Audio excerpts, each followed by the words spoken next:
se presenta el tema también, el llamado eficaz, que es un tema que ya se dio el anterior domingo, pero confiemos en los decretos del Señor de que por alguna razón se está dando por segunda vez en este domingo. Entonces les voy a invitar, por favor, hermanos, si son tan amables, que me acompañen a Juan 6, 44.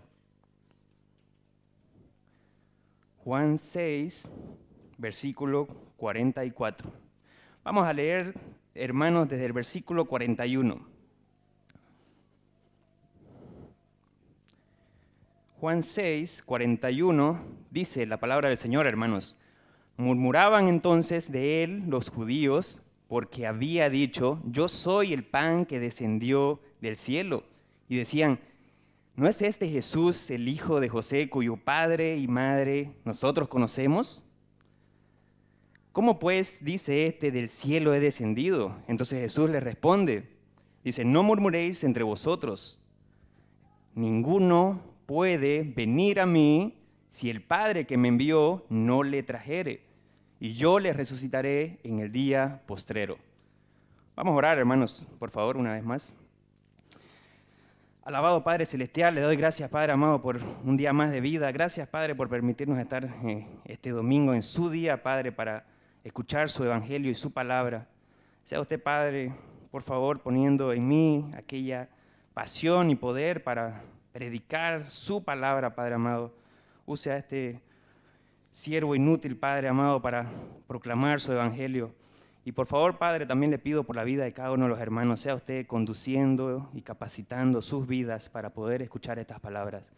A pesar de que ya se hicieron, pero que una vez más lleguen a sus corazones, Padre amado. Se lo entregamos todo este tiempo en Cristo Jesús. Amén.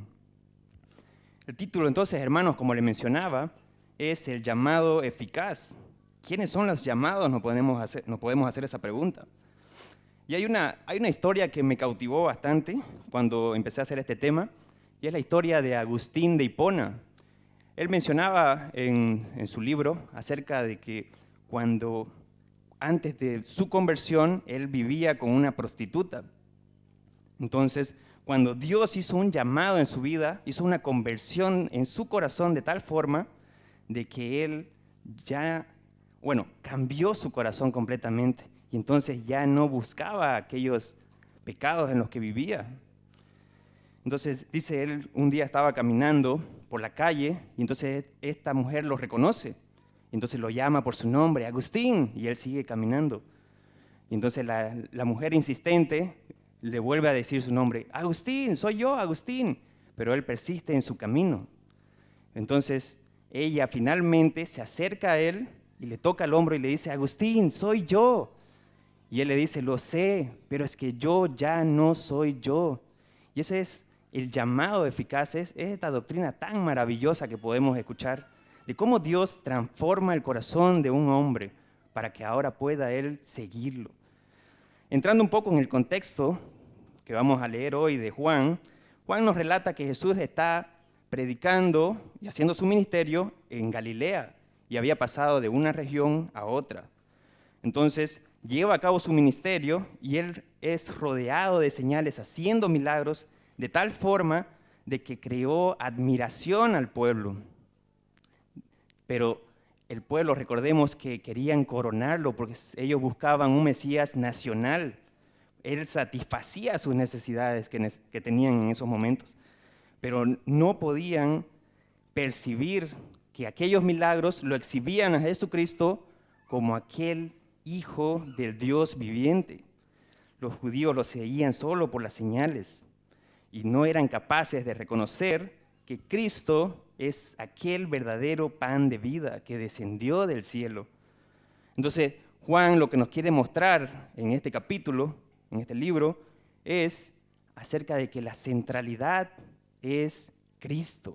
La centralidad de este capítulo, especialmente que vamos a tocar, es la persona maravillosa de Jesucristo. Y quiero iniciar mi bosquejo con 3 puntos: el llamado eficaz y la incapacidad, punto número 1. Punto número 2, el llamado eficaz y el autor. Punto número 3, el llamado eficaz y la esperanza. Comencemos entonces, hermanos, en el punto número 1, versículo 44, parte A, ninguno puede venir a mí. Esto es, simplemente nadie puede ser apto, ninguno, de ninguna manera. De manera enfática, dice, no puede ser apto de venir a mí. Es en tiempo presente, voz pasiva. Es decir, que nadie participa de ninguna manera en aquel llamamiento, en ir a Cristo. Nadie activamente puede ir a Cristo. A eso se refiere este verbo. Nadie, absolutamente nadie, ni siquiera los llamados, ni siquiera los niños, nadie. Si nos enfocamos en este texto, simplemente dice, nadie puede ir. Y esta palabra, dinamai, se hace referencia al poder de voluntad propia. ¿Y en qué sentido? Sabemos que nuestro libre albedrío es elegir de continuo el mal, por tanto, nuestra voluntad de elegir es el mal. Siempre vamos a elegir el mal.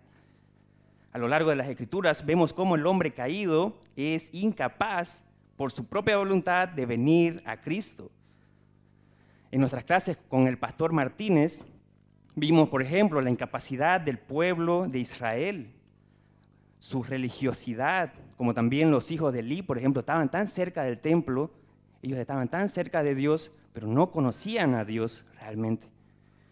Entonces vemos una religiosidad que los hizo creer que estaban haciendo las cosas bien.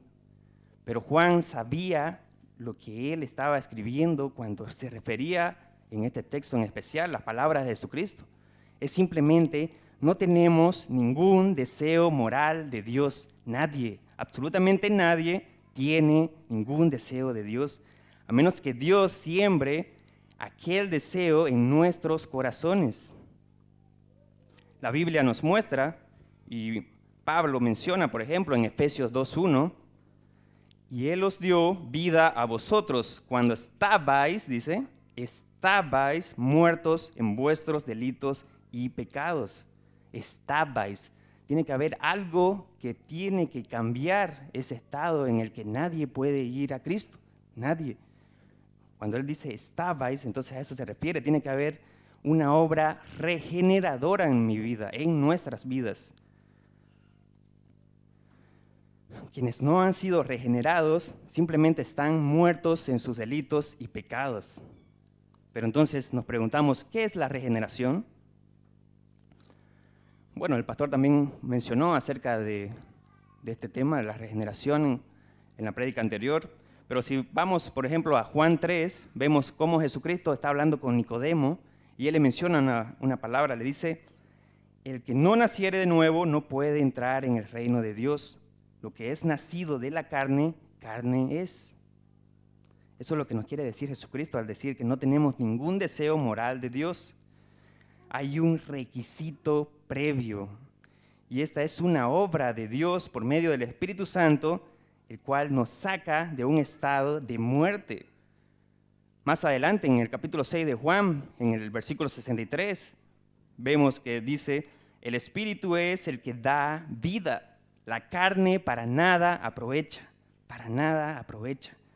Y Pablo lo menciona aquello en Efesios. Pablo había entendido aquella incapacidad del hombre y aquel llamamiento eficaz de Dios. Por eso dice, nosotros anduvimos de aquella manera en los deseos de nuestra carne, haciendo la voluntad de nuestra carne. De nuestra carne, haciendo su voluntad, siendo hijos de ira. Pero que Dios, siendo rico en misericordia, con su gran amor con que nos amó, nos dio vida juntamente con Cristo. Por gracia sois salvos por medio de la fe. Entonces, eso es lo que significa la regeneración, es un nuevo nacimiento, nacer de nuevo. Nuestro primer nacimiento tiene que ver con la carne, heredando el pecado original.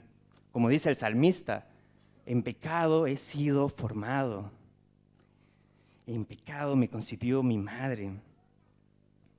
Mientras que el nuevo nacimiento es uno celestial, espiritual y totalmente santo. Santo. El sentido más estricto en esta definición de la palabra regeneración es donde el hombre queda trasladado de una condición a otra, una condición de muerte espiritual a una de vida espiritual. Vida espiritual. Y esto tiene que ser por aquel don que Dios nos permite. Es la fe. Por gracia sois salvos y esto por medio de la fe. Aplicada en nosotros en la regeneración, cambiando así la inclinación de nuestros corazones. Me gustaría que anoten esta frase para los que están escribiendo. Cambiando así la inclinación de nuestros corazones.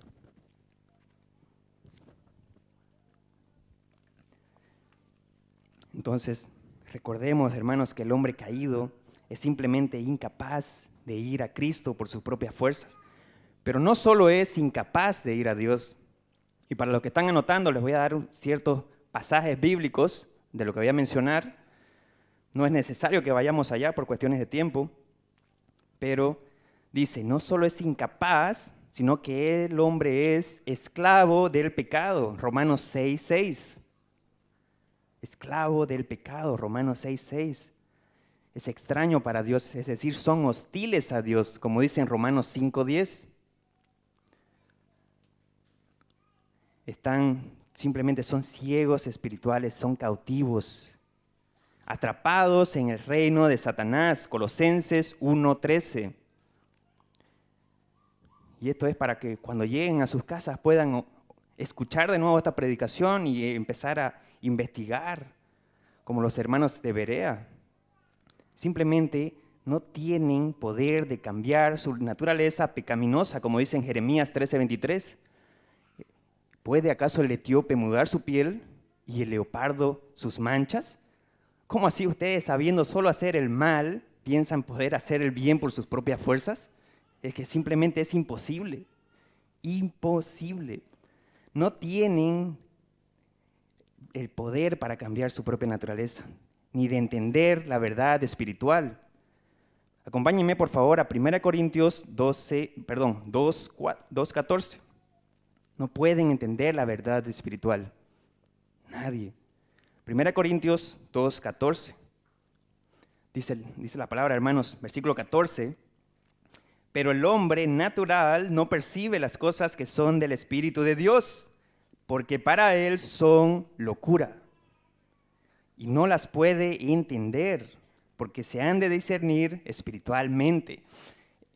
Un hombre natural no puede percibir las cosas de Dios porque son locura para esta persona. Tiene que haber una obra de Dios que cambia mi vida. Tiene que ser una obra regeneradora de parte de Dios para que este hombre ahora pueda ser apto para poder escuchar la palabra de Dios, la voz de Dios, y ahora pueda ver. Eso es lo que denominamos el monergismo. Tiene que ser una acción totalmente de Dios. Monergismo, mon significa uno, como se explicaba, ergos significa fuerza, trabajo. Fuerza, trabajo. Y esta no es una palabra de latín, sino que proviene radicalmente de la lengua del griego. Por tanto, lo que significa es que es el trabajo de una sola persona. Solo Dios puede obrar ese cambio en nuestras vidas, para que ahora ya no sean estas palabras locura, y ahora la podamos comprender, podamos entender la palabra de Dios. Entonces aquí surge lo radical. Los pecadores no pueden ir a Cristo, simplemente no pueden ir a Cristo sin una obra regeneradora de Dios que es monergista en nuestras vidas, de parte del Padre Celestial. Entonces simplemente ninguno puede venir a mí, nadie. Se enfatiza la inutilidad completa y la incapacidad del hombre. ¿Quién puede ir entonces a Jesucristo? Nadie puede responder positivamente a esta pregunta si no tiene a Cristo en su vida. Si no pone a Cristo como el medio, no puede responder positivamente. Y muchos de nosotros hemos estado en este error. Muchos de nosotros vivimos o hemos vivido aquella vida en donde metemos un poco de sinergismo en vez del monergismo que se predica. El sinergismo es cuando yo aplico algo de mí, de mis obras, a aquella salvación. Es decir, ¿por qué irías al cielo? Bueno, he sido bondadoso, he sido bueno, he ayudado, voy a la iglesia todos los domingos sin falta, doy mi ofrenda, no me falto, canto las alabanzas con pasión. El problema en eso está en poner la confianza en cada acción que tenemos. Ese es el problema. No critico aquellas acciones, simplemente el poner las confianzas en estas obras nos hace sinergistas. Estamos añadiendo algo a la salvación perfecta que solo pertenece a Cristo. A Cristo. Entonces, estas intenciones de estas personas pueden ser o parecer lo más honestas, pero en el fondo sabemos que son para Dios trapos de inmundicia. Hay religiosidad dentro, hemos vivido de aquella manera. Intentamos agradar a Dios por medio de nuestros propios méritos, sin realmente querer conocerlo, sin realmente ir a las Escrituras, buscarlo día a día en la repetición y la meditación de su palabra. No importa cuántas veces hagamos nuestra propia bondad, si no hacemos nada buscando apasionadamente a Cristo, entonces nuestras intenciones son vanas. Si no le pedimos a Dios, Dios, por favor, danos a Cristo, dame a Cristo. Tiene que ser nuestra búsqueda diaria. Cada mañana que nos levantamos, tiene que ser eso nuestro clamor. Dios, Padre, dame a Cristo. No importa nada de lo que me suceda en esta vida, dame a Cristo. Si no lo hacemos, las intenciones quedarán en el suelo simplemente. El infierno está lleno de personas religiosas y envanecidas que hicieron aquello, tuvieron buenas intenciones. Y eso es lo triste, hermanos. Es que muchos también eran domingueros, venían a la iglesia, tenían las mejores intenciones, pero no tenían a Cristo en sus vidas. No tenían a Cristo. No buscaban a Cristo. Entonces, la respuesta a esta pregunta, ¿quiénes pueden ir a Cristo? Según este pasaje que estamos viendo, es simplemente ninguno puede ir a Cristo. Ninguno puede venir. Y este verbo es de ir de manera activa. No puede nadie por sus propias fuerzas ir a Jesucristo. Tiene que ser un acto de Dios transformador en el corazón de cada creyente.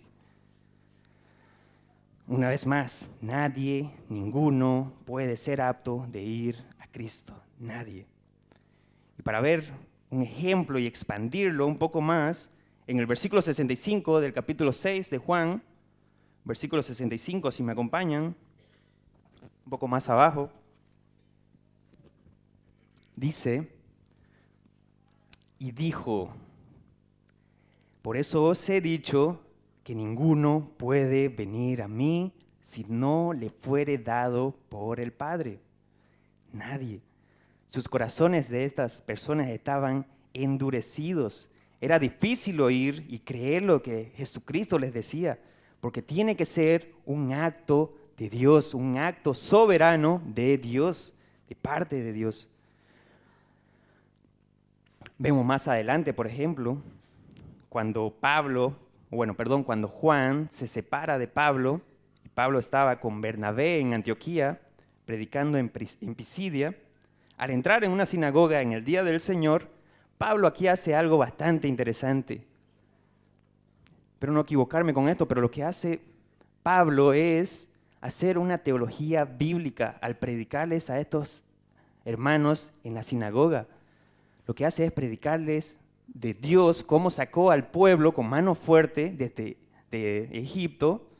Entonces, lo que va haciendo es predicándoles a Dios, mostrándoles ese hilo que es el principal de todas las Escrituras. Cristo los lleva a Cristo.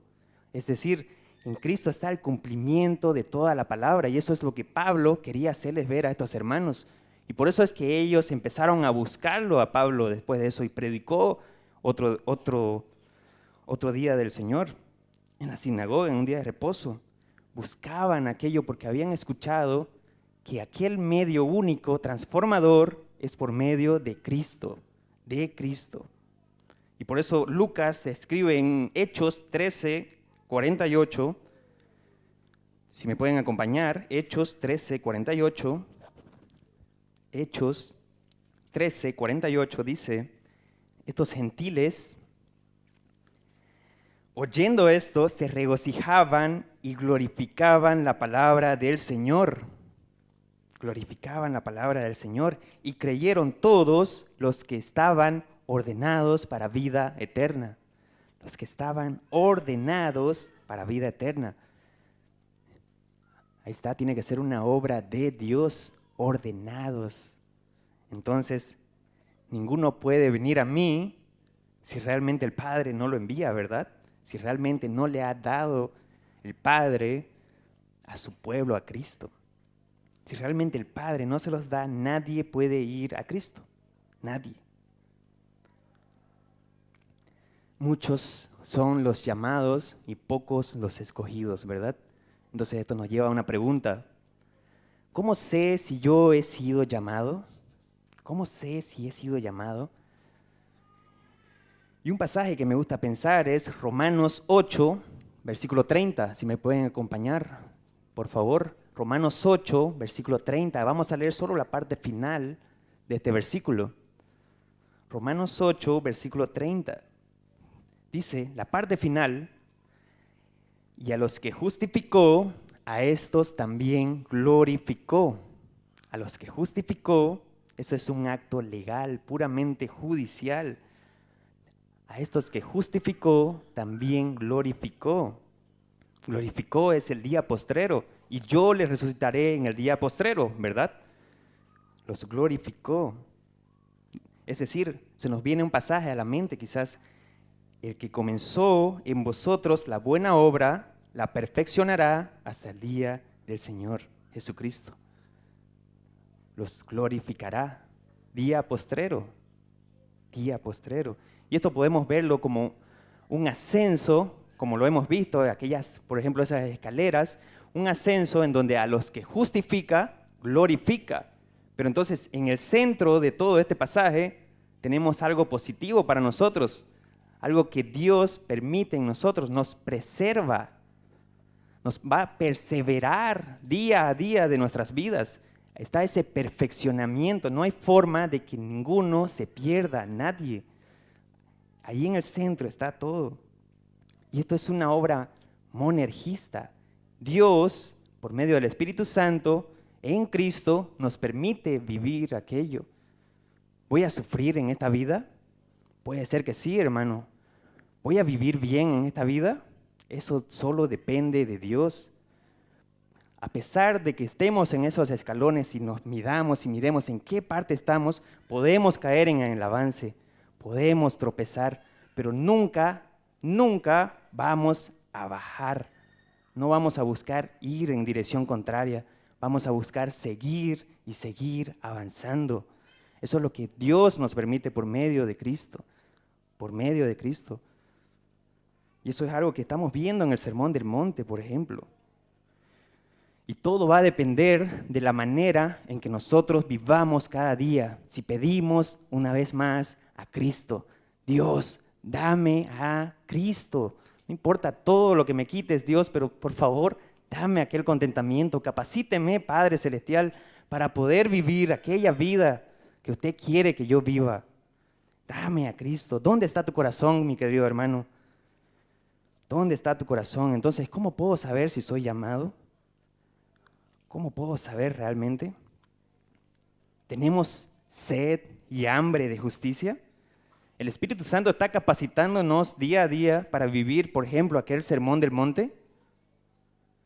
¿Estoy siendo direccionado por Dios para ser aquel pobre en espíritu, manso de corazón? Es decir, una vez que estamos en aquellos escalones, no podemos ser mansos un día y luego ya no al siguiente día, misericordiosos un día y luego ya no al siguiente día. Tiene que ser perfeccionado, cada cristiano tiene que ser perfeccionado día a día. Por eso está la meditación en la palabra, la repetición de la palabra. ¿Por qué tanto se enfatiza la depravación total entonces? Me gusta pensar en esta analogía. Es acerca de un hombre que tiene una enfermedad terminal. Va a morir este hombre un día de estos, mañana quizás. Va a morir, pero él no sabe que está enfermo. Entonces, si alguien le trae una cura, ¿qué hombre racional va a decir, yo necesito una cura si yo estoy totalmente sano? es locura para este hombre. Pero si alguien se acerca y le muestra 10 síntomas que tiene para mostrarle realmente su realidad de que va a morir mañana y se va a examinar a sí mismo y va a ver el putrefacto estado en el que se encuentra, y entonces es la única forma de apreciar aquella cura, aquella salvación. Es la única forma en que puede apreciarlo, conociendo la depravación total que tenemos. Entonces, examinemos nuestros corazones, hermanos, y esto nos va a llevar cada día a dar la gloria a Dios y reconocer a aquel quien es el autor de mi llamado.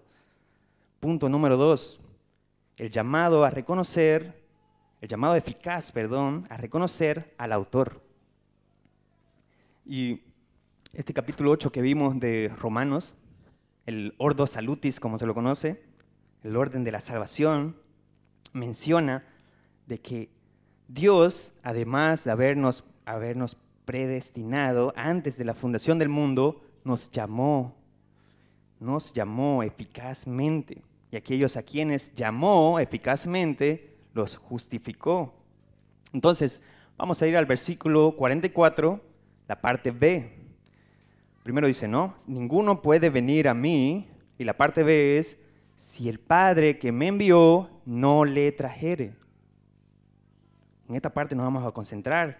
Entonces, simplemente después de haberlos escogido en el pasado eterno, Dios ahora los llama de forma irresistible y misericordiosa. Pero tenemos una condición. Y allí la condición es, bueno, lo notamos, sí, dice el Padre que me envió, ¿verdad? Sí, esto tiene que ver de que ninguno puede venir a mí, sí. Entonces hay una condición que debe cumplirse. Y para llevarse a cabo esta proposición principal, que es ir a Cristo. ¿Cómo podemos ir a Cristo? Primero tiene que cumplirse la condición que se va a dar más adelante. ¿Cuál es la condición?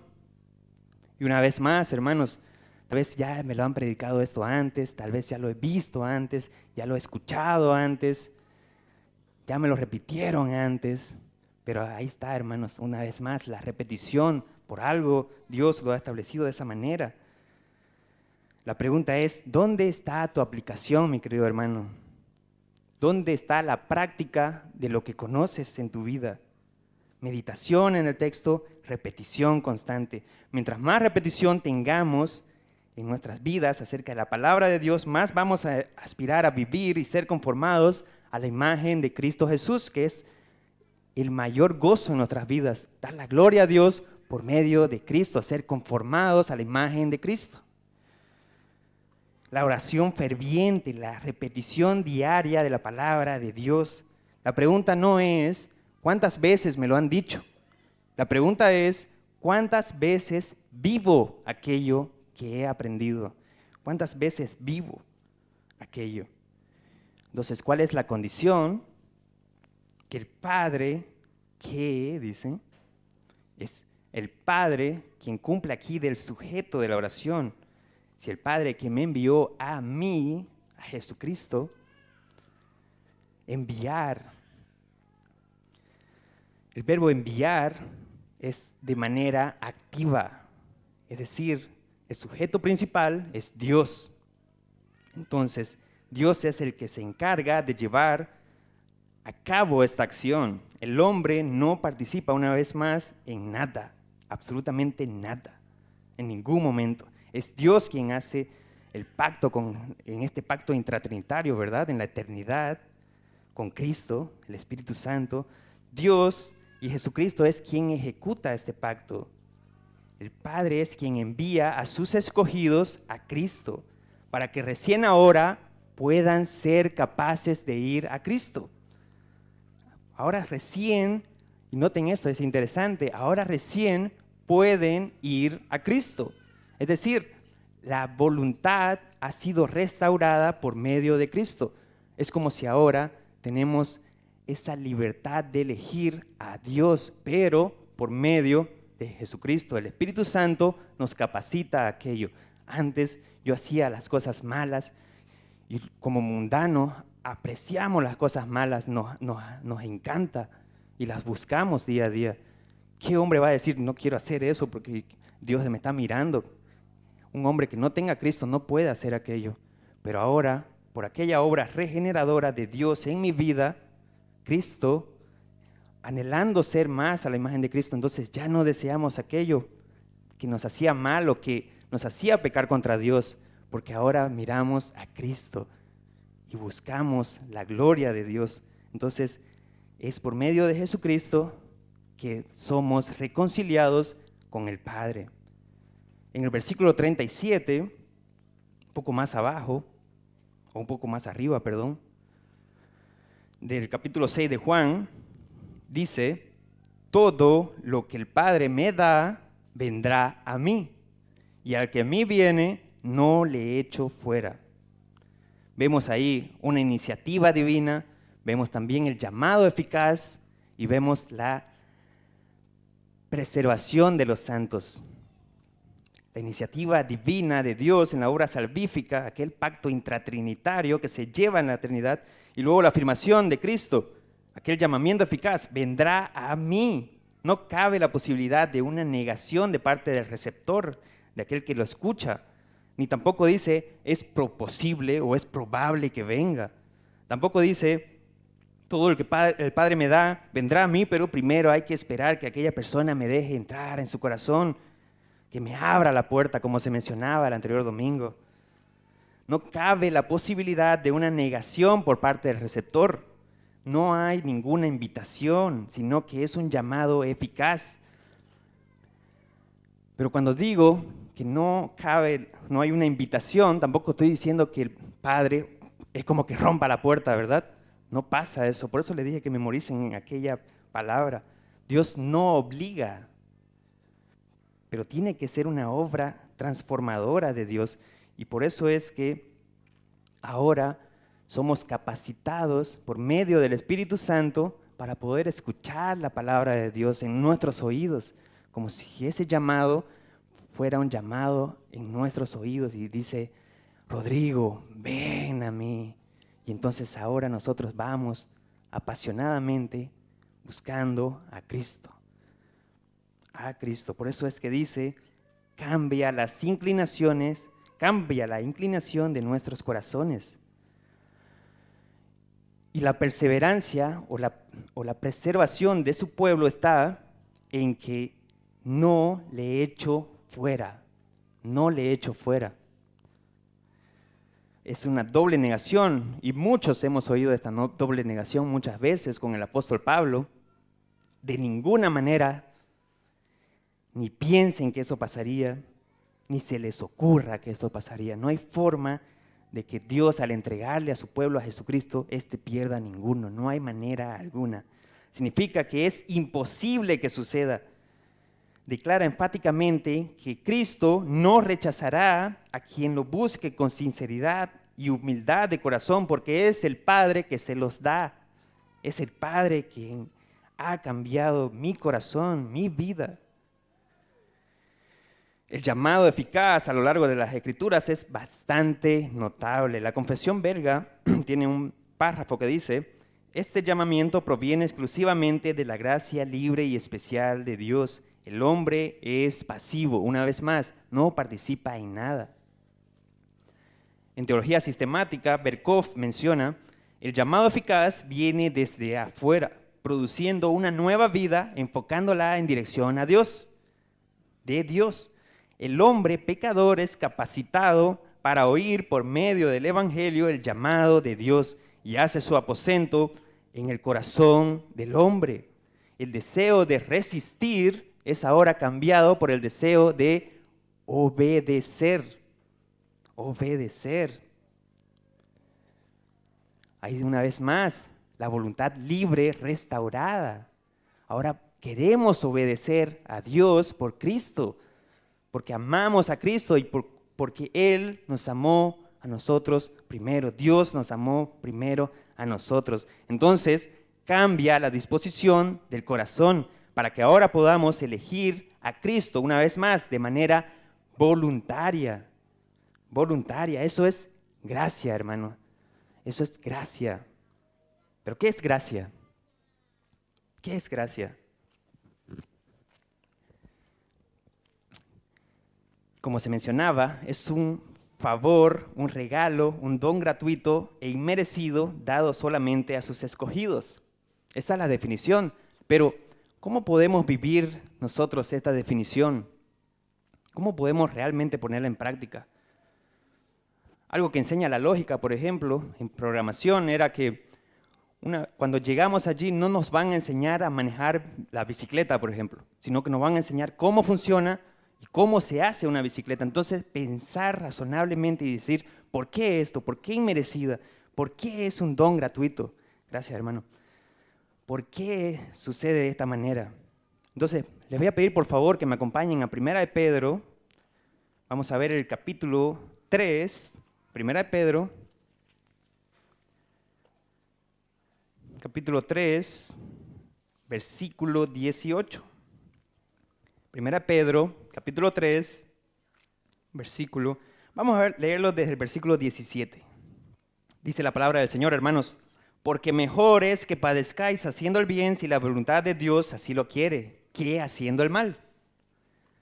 Versículo 18, porque también Cristo padeció una sola vez por los pecados, el justo por los injustos, para llevarnos a Dios, siendo la verdad muerto en la carne, pero vivificado en el Espíritu. Vivificado en Espíritu. El justo por los injustos. Aquel varón perfecto, santo y sin mancha, por aquellos depravados totalmente, injustos. Él padeció por los injustos. Esa es una definición más viva. Eso es gracia, hermanos. Eso es gracia. El cual, siendo en forma de Dios, no estimó el ser igual a Dios como cosa a que aferrarse. Ahora podemos entender por qué es inmerecido. Y todo aquello para llevarnos a Dios.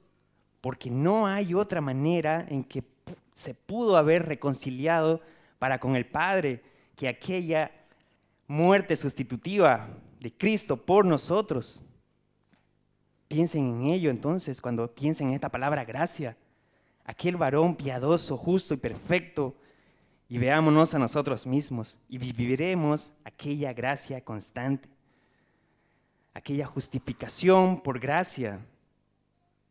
Es Dios mirando a Cristo, aquella obra salvadora de nosotros, redentora, para que ahora Dios pueda ver en mí como si yo hubiera vivido la vida de Cristo. Entonces ahora recién Dios somos reconciliados para con el Padre. Eso es gracia, algo que no merecíamos y ahora por Cristo Jesús tenemos esa salvación tan grande. Y esto en oración ferviente y apasionada. Tenemos que buscar ser más y más conformados a la imagen de Cristo, de nuestro Señor Jesucristo. Aquella obra regeneradora del Padre hacia nosotros lo permite día tras día. Eso es gracia sobre gracia, gracia sobre gracia. Y esta es la gracia especial o el llamado eficaz que tenemos.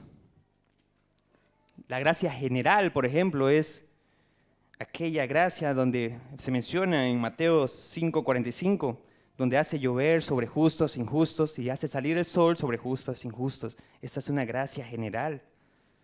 El llamamiento general lo podemos ver, y acompáñenme por favor a Lucas 9. Lucas capítulo 9, versículos 59 al 60. Dice la palabra del Señor, hermanos. Y dijo a otro, sígueme. Y él le dijo, Señor, déjame primero que primero vaya y entierre a mi padre. Jesús le dijo, deja que los muertos entierren a sus muertos y ve y anuncia el reino de Dios. Si me acompañan ahora, por favor, si son tan amables, a Mateo 4. Vamos a ver la diferencia. Mateo 4. Versículo 18 al 22. Mateo 4, versículo 18 al 22 dice: andando Jesús junto al mar de Galilea, vio a dos hermanos, Simón llamado Pedro y Andrés su hermano, que echaban la red en el mar, porque eran pescadores, y les dijo: venid en pos de mí y os haré pescadores de hombres. Entonces ellos, dejando al instante las redes, le siguieron. Ahí tenemos una diferencia entre el llamado eficaz, que solo es a los escogidos. Al primer hombre se le hizo un llamado, pero este prefirió primero sus tradiciones, su religiosidad. No pudo ver a Cristo realmente. Mientras que cuando los llama a Simón y a su hermano, ellos simplemente no dudaron. Dejaron todo, simplemente todo lo que tienen, y fueron a Cristo. Esa es la definición de eficaz, que cumple su cometido, su objetivo, su propósito. Dios aplica su gracia a una persona escogida y ésta simplemente responde de manera sin dudarlo, simplemente sin dudarlo. Vamos a ir, por favor, a Efesios 1. Efesios 1, 19 al 20. Efesios 1, versículo 19, dice: ¿y cuál la supereminente grandeza de su poder para con nosotros los que creemos, según la operación del poder de su fuerza, la cual operó en Cristo, resucitándole de los muertos y sentándole a su diestra en los lugares celestiales? La definición de supereminente es que sobrepasa la grandeza de su poder. Dinameos es el verbo. Un poder que obra cualquier cosa sin resistencia u oposición alguna. Es un poder sobrenatural. El poder que actúa en el pecador es el poder que se necesita para levantar de los muertos al pecador, para traerlo a vida. Y esa es la gracia irresistible, el llamado eficaz que Dios ha tenido para nosotros, según la potencia de Dios y su fuerza. Una fuerza dinameos, aquella fuerza que Dios utilizó para resucitar a Cristo, como dice en el texto, de los muertos, y lo sentó a su diestra en el cielo. ¿Pueden ver entonces? Realmente una fuerza tan poderosa utilizada en los pecadores, en un corazón tan duro, tan de piedra como el de nosotros. Es decir, ¿qué mano humana, qué hombre realmente puede igualar la fuerza de Dios como para decir: mis méritos pueden ayudar a la salvación? Es como decir: yo mismo con mis fuerzas puedo quebrantar mi corazón. Entonces menosprecio el poder de Dios en la salvación. ¿Cómo podemos descuidar una salvación tan grande? En la Confesión Belga, párrafo 22, cito: para obtener un verdadero conocimiento, el Espíritu Santo enciende en nuestros corazones una fe sincera cuando Dios lleva a cabo esto con los predestinados y obra en ellos la conversión verdadera. Los lleva de tal manera que no solo hace que se le predique exteriormente el Evangelio y que se alumbre poderosamente su inteligencia, a fin de que llegue a comprender y distinguir rectamente las cosas. Y además, Dios penetre hasta las partes más íntimas del hombre con la acción poderosa de este mismo. Fin del párrafo. Nadie puede resistir a Dios. Nadie puede resistir su llamado porque es omnipotente. Nada puede haber que se lo oponga a su voluntad porque Él hace como Él quiere, porque Dios es soberano. Permítanme darles este ejemplo una vez más, lo que sucedió con Lidia. Esa mujer, Lidia, vendedora de púrpura en la ciudad de Tiatira, que adoraba a Dios, estaba oyendo y el Señor abrió su corazón para que estuviese atenta a lo que Pablo decía, a la palabra de Dios. Abrió su corazón, dianoigo, una preposición dia que significa a través de, es decir, atravesar, y la palabra oigo que es simplemente abrir totalmente el corazón, por ejemplo. Abrir el corazón y atravesarlo. Eso se menciona en Lucas 24:45, no es necesidad que vayamos allá. Dice, entonces les abrió el entendimiento para que puedan comprender las Escrituras. Les abre el corazón y atraviesa el corazón del pecador. Es abrirlo totalmente para que ahora puedan escuchar atentamente la palabra de Dios en sus vidas, en sus corazones. Amo la palabra de Dios. Amo la palabra de Dios. La leo día a día. Busco levantarme cada mañana o cada vez que tengamos el tiempo y la leemos. Y si no, entonces realmente podríamos preguntarnos, ¿ha habido un cambio en mi vida? ¿Realmente Dios ha transformado mi corazón? Dios hace lo que le place hacer y no hay nada que se le resista. Dios es irresistible. Dice que anuncio lo por venir desde el principio, desde la antigüedad, lo que aún no era hecho, que digo, mi consejo permanecerá y haré todo lo que quiero. Lo mismo sucedió con Jonás, como vimos el anterior domingo. Se levantó para huir de la presencia de Jehová a Tarsis. Pero ¿qué sucedió más adelante? Él dice, porque tú, Jehová, has hecho como tú has querido hacer. Dios hace lo que quiere porque si es su voluntad, sucederá. Simplemente sucederá. Versículo 44, parte B. Si el Padre que me envió no le trajere. Y esta palabra es bastante interesante. La definición estrecha es obligar y arrastrar. No me malinterpreten en la palabra que voy a decir. Obligar y arrastrar. Es como si Dios lo obligare de alguna manera o arrastrare.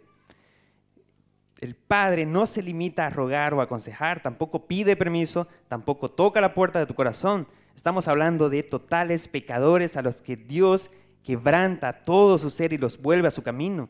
Los capacita para que ahora puedan seguirlo y amen hacerlo.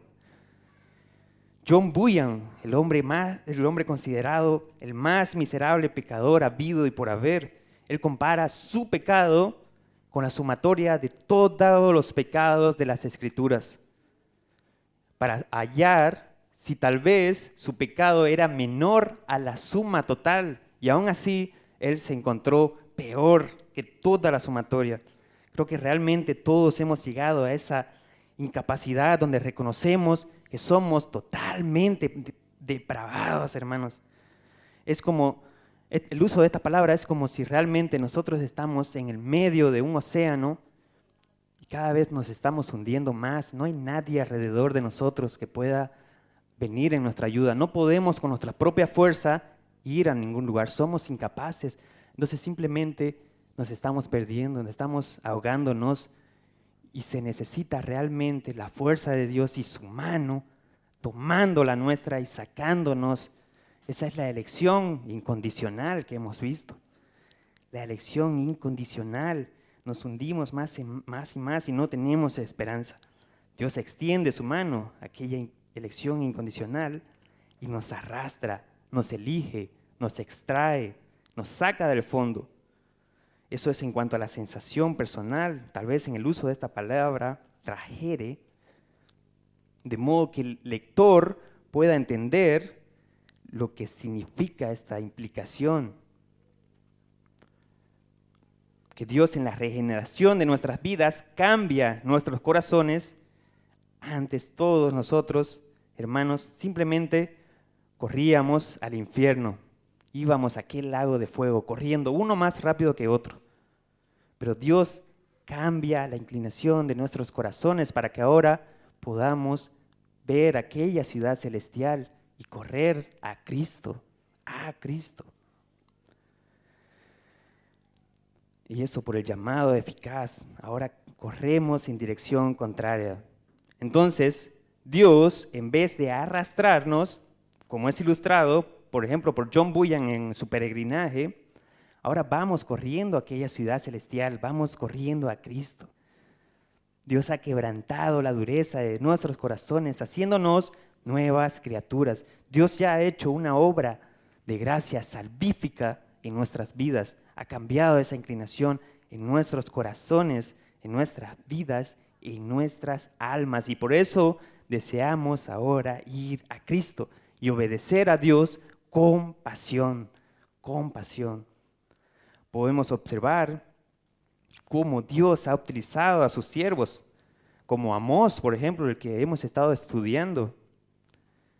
Amós, a quien utilizó para predicar en un territorio enemigo del mismo pueblo, al norte de Israel, territorio enemigo, y Dios lo llama eficazmente, y él lo que hace es actuar voluntariamente para el servicio de Dios. Va voluntariamente a lo que Dios lo llamó. O por ejemplo, aquel profeta de labios inmundos que reconocía su flaqueza y su pecado, y su corazón era humilde delante de Dios. Delante de Dios, entonces sus pecados son perdonados, son quitados, y entonces dice el profeta: oí la voz del Señor que decía, ¿a quién enviaré?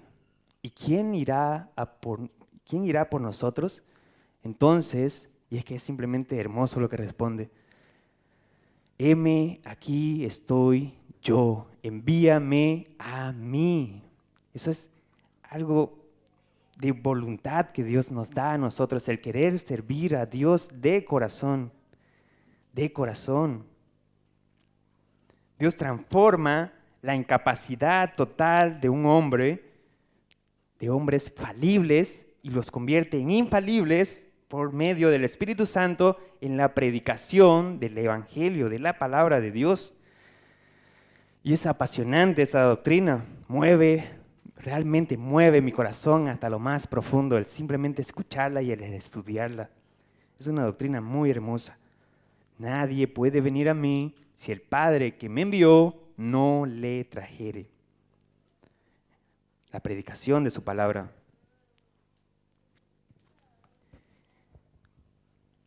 Los arminianos, históricamente, ellos creían que Dios trae a las personas por la predicación de la palabra de Dios. Si analizamos el texto, este texto que estamos estudiando, podemos llegar a dos conclusiones. Dos conclusiones. Es cierto, como mencionábamos a Martin Lloyd-Jones en el Sermón del Monte, acerca de que si nosotros vivimos el Evangelio en nuestras vidas de tal manera apasionada, entonces es probable que hubieran convertidos en todas partes diciendo, wow, yo quiero vivir como ese hombre, amando a ese Dios a quien sigue. Si viviéramos ese Evangelio, realmente nuestra predicación sería en nuestras vidas. Tenemos el mandato de Dios a predicar la palabra, eso es cierto. Y estudiando este texto nos hacen ver también la otra conclusión. Noten en el capítulo 6 de Juan, si lo leemos todo, nos preguntamos, ¿a quién les estaba hablando Jesús realmente? ¿En dónde? ¿Pero a quiénes? Acompáñenme por favor a Mateo 11:23. Mateo 11:23.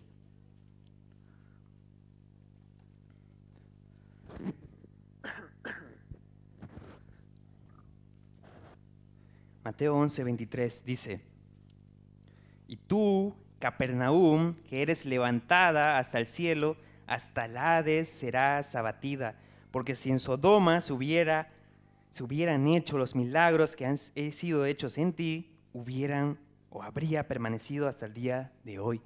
En Capernaum, en Galilea, estaba predicándoles. Recuerden, el Sermón del Monte es al norte de Galilea. El predicador era Jesucristo. Los milagros que se hicieron en esta ciudad de parte del Señor Jesucristo, en la región de Galilea, fueron tales que aún así muchos no creyeron, como lo vamos a ver en la parte final. Tiro y Sidón se hubieran arrepentido. Estamos una vez más hablando de que la predicación era por parte del Señor Jesucristo, el mayor predicador que pudo haber tenido esta tierra. Jesucristo en persona les estaba predicando. Como estamos viendo el Sermón del Monte los martes. Pero ¿qué sucedió? A pesar de ello, sus corazones permanecieron cerrados y endurecidos.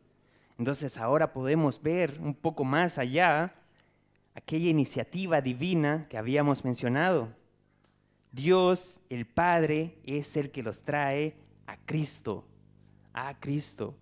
Por eso es que cuando nosotros predicamos el Evangelio, oramos. Cuando vamos a evangelizar a alguien, oramos por esa persona, para que así, si Dios en su soberanía y misericordia, perdone a este corazón y le permita oír la palabra. Por eso es que oramos, entregamos antes la predicación y la evangelización en oración al Padre.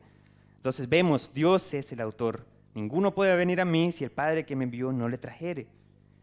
Su pueblo, a quien Él eligió, son los receptores. Los medios son su palabra y el Espíritu Santo por medio de Cristo. La eficacia de esta salvación radica en que todos los que son llamados por este llamamiento eficaz simplemente son salvos. Son salvos. Qué esperanza tan grande tenemos. Punto número 3, hermanos. El llamado eficaz a reconocer mi esperanza. Y este punto es, vamos a ir un poco más rápido. Parte C. Y yo les resucitaré en el día postrero. Aquí podríamos observar, hermanos, en la parte que dice, yo le resucitaré. Podemos preguntarnos hasta ahí, ¿a qué se refiere con que nos resucitará? Una vez más, de aquella muerte espiritual, del estado muerto en el que estábamos para pasar a vida en el momento de la conversión. Por eso dice, en el día postrero, habla acerca de la glorificación que hemos estado mencionando, el tiempo futuro. Podemos concluir que nacemos nuevamente en aquel momento en que Dios, por su llamado eficaz, nos llama, y vale la redundancia, nos llama habiendo sido ya elegidos, nos regenera, nos convierte, nos justifica, nos adopta, nos santifica, nos preserva, nos glorifica. Sabemos que ese cuerpo carnal tiene que perecer. Por tanto, tenemos la confianza en Jesucristo que Él nos resucitará. 1 Corintios 15, 50, si no me acuerdo, no es necesario que vayan allá, dice que estos cuerpos necesitan ser transformados y luego viene la gloria de Dios, ¿verdad? Vamos a pasar a la gloria siendo transformados. Y tenemos aquella esperanza, aquel Cristo a quien el Dios eligió en el plan eternal, aquel Cristo que tomó el lugar humillante en la cruz, siendo el ejecutor y consumador así de este pacto de redención. Jesús dijo, yo soy la resurrección y la vida, el que cree en mí, aunque esté muerto, vivirá. Y todo aquel que vive y cree en mí no morirá eternamente. Una vez más, no morirá eternamente, el doble negativo, no morirá jamás. Es decir, positivamente, decirlo de manera positiva, verdaderamente vivirá para siempre. Yo soy la resurrección y la vida. Aquellos a quienes Dios ha escogido y mueran una vez, en Jesucristo serán resucitados y gozarán de una vida eterna en la ciudad celestial. Cuán maravilloso es escuchar esta doctrina, hermanos. Yo le resucitaré. Eso es en el día postrero. Es decir, le resucitaré. No resucitará a todos realmente, sino a aquel pueblo escogido.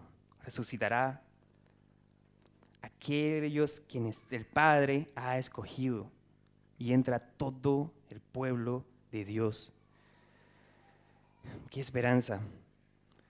Y esta es una de las doctrinas más bellas, una vez más les menciono, es una de las doctrinas más bellas en el sentido de cómo Dios, por amor a su nombre, con aquel pacto que hizo en la eternidad, se compromete a cumplirlo de tal forma que no solo cambia la disposición de hombres viles y aborrecedores de Dios, aborrecedores de la luz y verdad, que no solo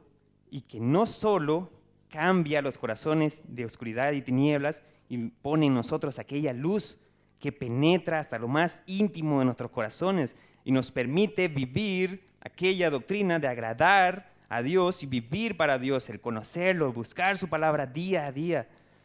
como el gran deleite en nuestros corazones y en nuestros oídos. Entonces, no solo eso, sino que se compromete a hacerlo, y Jesucristo es quien entrega su vida por amor a sus escogidos, quien busca hasta lo más recóndito del mundo aquella oveja perdida, se compromete a llevarla en sus hombros. Él es nuestro buen pastor, que todo lo que el Padre le dio, Él no pierde a ninguno. Esa esperanza, esa seguridad de levantarse día a día en nuestras vidas y tener esa gratitud tan grande con aquel que nos formó y nos salvó. Y nos salvó. Y la falsa esperanza está en aquellos corazones que no han sido cambiados, ni regenerados, ni transformados por la obra de Dios, donde no se ha llevado a cabo esa regeneración del alma, donde no hay un espíritu que lo vivifica, y es una vida de continuo engaño y miseria absoluta. Por eso es que ellos decían, dura cosa es lo que dices, ¿quién la puede oír? ¿Quién la puede oír? Versículo 66, desde entonces muchos de sus discípulos volvieron atrás y ya no andaban con él. Dijo entonces Jesús a los 12, ¿queréis acaso iros también vosotros? Les respondió Simón Pedro, ¿a quién iremos? Solo tú tienes palabras de vida eterna. Y nosotros hemos creído y conocemos que tú eres el Cristo, el Hijo del Dios viviente. Si recordamos el pasaje que mencionamos de 1 Pedro, porque mejor es que padezcáis haciendo el bien, es decir, es mejor padecer haciendo el bien, anhelando a Cristo, a pesar de cualquiera sea nuestra situación. El contentamiento está en Cristo, en Cristo. Solo Cristo tiene aquellas palabras de vida eterna. Y entonces si padecemos, y aquellos que sufren por la causa de Cristo, una vez más, las bendiciones serán el gozar con Cristo para siempre. Él es nuestro mayor galardón para la vida eterna, Cristo. A pesar de que seamos humillados, a pesar de lo que sea que nos suceda en esta vida, ¿todavía confías entonces en tus propias fuerzas? ¿O buscarás cada día los pies de Cristo? He sido llamado, entonces no podemos ir pensando en eso. Hemos sido llamados. ¿Tu corazón permanece endurecido? Hoy estás a tiempo, hermano, que examines tu vida y pidas a Dios aquella misericordia, si no de lo contrario, si sigues confiando en tus propios méritos, en tu propia confianza, en tus propios hechos, tendrás por seguro una sola cosa. El infierno, lamentablemente, hermano, estará esperando por ti y la ira del Dios Santo estará sobre tu alma envanecida. Arroja entonces, hermanos, toda vana confianza y ve a Cristo, aquel pan de vida, y póstrate a sus pies. Mientras hay vida, hay esperanza. Y esa esperanza y confianza está en Cristo Jesús, Señor nuestro. Por tanto, no abandonen nunca aquella búsqueda de la verdad. Sean perseverantes en la fe y continúen en aquella oración, mis queridos hermanos, en la oración para poder ver y oír aquella palabra eterna, aquel susurro en nuestras almas, y tus ojos sean abiertos y Dios ilumine aquel entendimiento. El Espíritu Santo te capacite en tu diario vivir para que en aquel día postrero puedas ver la gloria de Dios y Cristo sea aquella esperanza quien te resucite en aquel día de los muertos. Examíname, oh Dios, y conoce mi corazón. Pruébame y conoce mis pensamientos y ve si hay en mí camino de perversidad y guíame en el camino eterno. Amén, amén y amén. Vamos a orar, hermanos.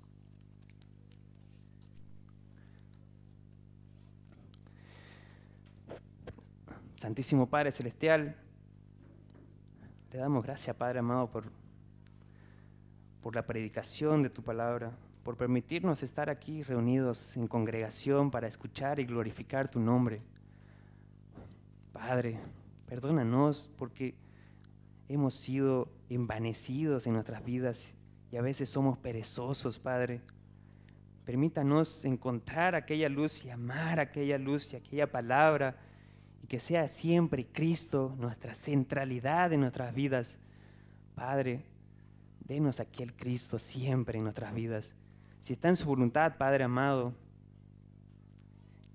quítanos todo, pero solo danos a Cristo y capacítenos para vivir aquella fe, Padre amado. Guíenos en aquellos caminos verdes. A pesar de cualquiera sea nuestra situación, ayúdenos a mirar a Cristo siempre, Padre amado. Por favor, guíe nuestras vidas, guíe nuestros corazones. Solo usted puede hacer ese cambio en nosotros. Solo de usted depende, Padre. Tenga misericordia de nosotros conforme a esa multitud de sus piedades, Padre. Límpienos cada día más y más. Lávenos, Padre Celestial. Todo esto se lo pedimos, Padre amado, para la gloria de su nombre, en el nombre de Cristo Jesús. Amén.